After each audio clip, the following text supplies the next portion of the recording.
Ասել, որ Արգենտինան բռնապետական երկիր է, սխալ կլինի, բայց անցյալում եղել են և բռնություններ, և բավականին շատ արգելքներ։ Մասնավորապես, Արգենտինայում, եթե երեխան ծնվում էր, պարտադիր պետք է ունենար եվրոպական կաթոլիկ անուն։ Դա վերաբերում էր նաև հայերին։ Եվ այն հայերը, ովքեր ուզում էին անպայման ունենալ հայկական անուն, դրա հետ պետք է ունենային նաև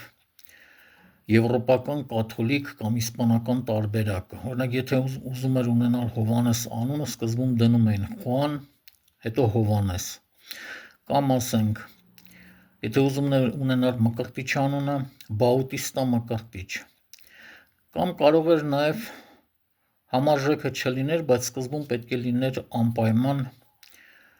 եվրոպական կամ իսպանական անունը՝ Միգել Արարատ, և այսպես շարունակ, Աննա,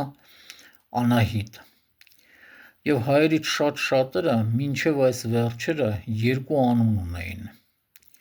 Հետագայում այդ օրենքը վերացվեց։ Չնայած մինչև այժմ էլ շատերի մոտ այդ 2 անունի տարբերակը շարունակվում է։